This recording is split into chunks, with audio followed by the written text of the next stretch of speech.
Yeah. Let's go. Not too bad. Nice day for a ride. Huh? Nice day for a ride. It is. It's easy.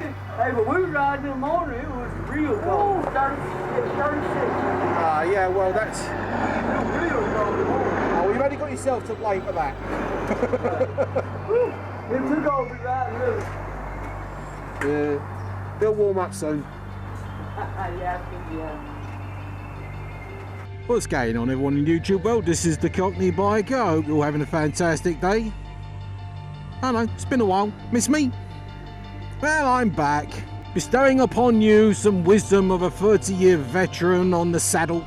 Little video here with basically a public service announcement to help you out as spring approaches. I'll get into it in a second. Cue the intro.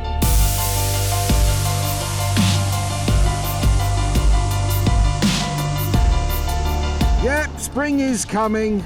Well, at least it's not far away. I mean, some of you in the northern states are still up to your eyeballs in snow, but in the low to mid states, we're seeing like the sun starting to come out a bit more regularity. The weather's sort of coming up a little bit now.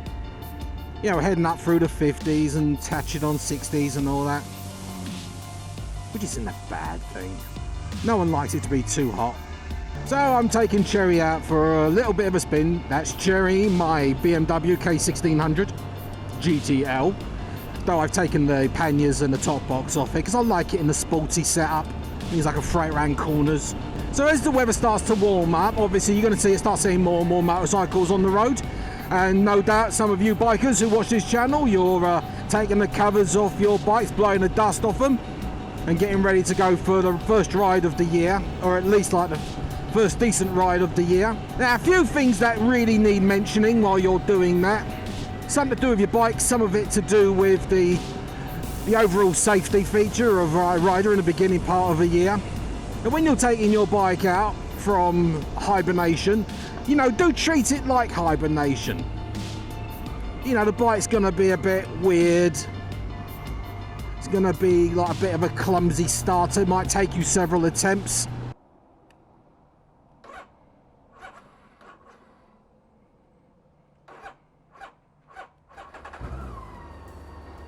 Well, you struggled to start up there, didn't you? Normally the first thing to go is your battery. You might find your bike sort of struggles to start up. When that happens, then you know it's just a matter of like time before like your battery won't last but a couple of days with any kind of charge, or it drains too easily. You have to get a new one. You know, if you've tucked your bike up decently enough throughout the winter, get your battery on the tinder, and you've put a bit of fuel preserve in there and all that, then you shouldn't have too much trouble. If it's been a long winter. Though the general advice or the general consensus, if possible, take your bike out for a 20-minute run every couple of weeks or so. Keep it like fresh, keep the oil moving around different places. But if that's not something you're able to do during the course of these months, then like during the course of the winter months, then really and truly what you need to do is go easy for the first like few miles on your bike. Bear in mind that oil is sort of drained away for some of the moving parts, and like, you know, it needs to kind of like do the rounds a couple of times before the bike can say, yeah, I'm awake, all right, you can like, you know, have at it.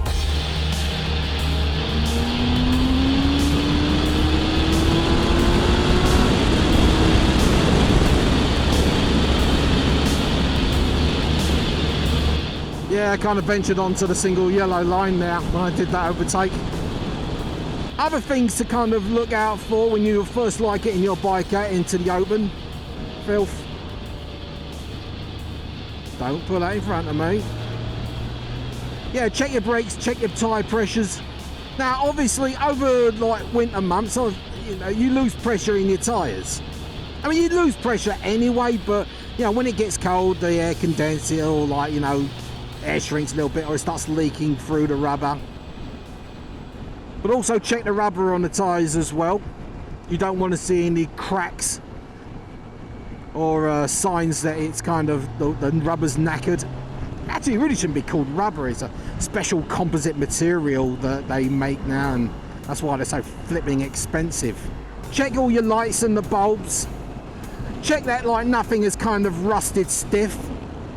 You know, give the throttle a twist if it's a cable throttle. You know, give the clutch a pull. You know, some people recommend, like when you first take your bike out in the beginning of a year after a bit of a hibernation, do a full-on service on the thing. And when I say check your brakes, I don't mean like check the fluids and like the pads, they could have had some moisture on them and got a bit rusty on there, so they might be a little bit not grabby for the first few miles. So do be careful about that. I mean, it's unlikely, because like most of you, you know, when you've tucked your bike up for the winter, it's either been in a garage, nice, like, you know, climate controlled environment, or you've had it under like 10 layers of tarp and she's well protected. But yeah, do give your bike a few miles to warm up before you stop popping wheelies or trying to do the Daytona thing. Let her warm up a bit. Oh, use your bloody indicator, you bloody moron. See, I'm not the only one. Yeah, you can't do 70 on a 45. Let's not and say we did. Now, if your garage or the space where you keep your bike is likely to be infested, and obviously, you know, you're not going to do yourself any favours just tearing off without checking to see whether mice haven't chewed into the wiring or made a nest under the seat or something. And like I say, just give it a general going over. Give it a nice good look-see. You know, pump up the tyres a bit, give them a bit of pressure, make sure that everything's working fine. You know, give the brakes a tug, check the lights and the bulbs. It's unlikely that they'd have blown for no reason whatsoever, but you never know, if a wire's gotten a bit knackered, like some of the solder might have like cracked or something like that, you might have lost a bit of connection to a brake light. You don't want to find that out when you're stuck in traffic. I mean, a lot of that is just common sense stuff. I mean, you know your machine. You know what it's up against and what, you know, could pose a problem for it or what could be a danger. So, you know, I'm not really harping to the choir, but more anyone who might not know this, you know, whether it's a bit of a refresher course for those who know, or whether it is actually a manual for those who don't know, who are actually getting ready to take their bikes out. Okay, so like I'm taking Cherry out for the first time in a while, and the cruise control's like acting a bit weird. I don't know, it seems to be behaving itself now, but I don't know. Yeah, you're gonna sort of kind of get to know your bike a little bit again. You know, I've always maintained that, like, you know, if you're away from your bike for a period of time, you know, you've lost an edge and you need to get that edge back. You know, you've lost a bit of sharpness. I mean, it's to varying degrees, and some of you might not even notice it, but I'm just saying, there's a reason why people who have midlife crisis kill themselves when they haven't ridden for like 20 or 30 years and think they're still an expert when they do jump on some new bike. And then we come to the riding. Now, down in the south, they don't use salt or anything like that on the roads because they basically don't ever expect it to freeze over. But up in like the mid and northern states, you know, there's still going to be some salt on the road. Still going to be like probably a bit of ice here and there, especially if you're riding first thing in the morning. And black ice is pretty dangerous because that's why it's called black ice. You can't see it until you're rolling over it. Do keep a sharp lookout. So the roads are going to probably feel a bit different. Going to be a little bit more treacherous to ride on if you're up in the northern states and it's like just warming up. And then there's the part where it's like, well, other drivers, well, if they've been all winter without seeing one motorcycle on the road, they might forget how to react when they see one. So be prepared for that. You know, don't trust them like to the degree that you might have trusted them during the summer months. You know, they're going to make silly mistakes in front of you, either because of you or because they've forgotten what to do around you, or they just don't expect to see a motorcycle out on the road. It's almost like they forgot motorcycles exist. It might also be a good idea just to sort of have another glance at your paperwork. And when I mean that, it's like some people don't realise their licences might have expired in the month. Or they might have renewed their licences, but whoever renewed it forgot to put the motorcycle endorsement on there. Check your insurance and all that. If you're the sort of person who saves every penny by killing your insurance during those winter months and all that, I don't know if that's even possible. Or like you put your bike on a different tier of insurance during the winter months. You know, you go from like high octane insurance down to like just basic liability. You know, you might want to sort of go back up to like the comprehensive again.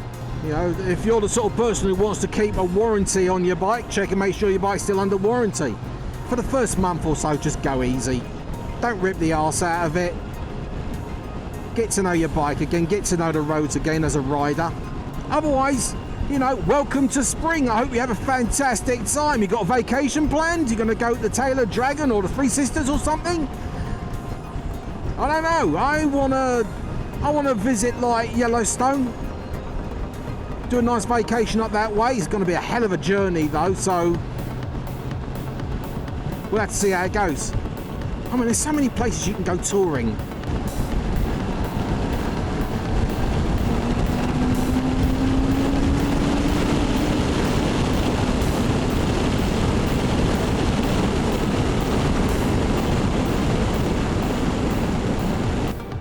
Oh yeah, your kit. You know, I'm pretty sure that it's not really a big issue, but I can't see any harm in, like, you know, before you go for your first ride of the spring, you know, get your kit out and get it a good clean. Clean out your helmet. Check the expiration date on your helmet. You might need to get yourself a new one. Oh yeah, and also all of your little extras, your sphericals and stuff like that. If you're carrying around with like a Bluetooth communicator, or like you've got a GoPro or a drift or something, then you may have to check the batteries. Anyway, it pretty much wraps up everything I need to talk about here. So as always, if you're new to this channel, hit the subscribe button, it's just down there. Give me a like. And as always, laters.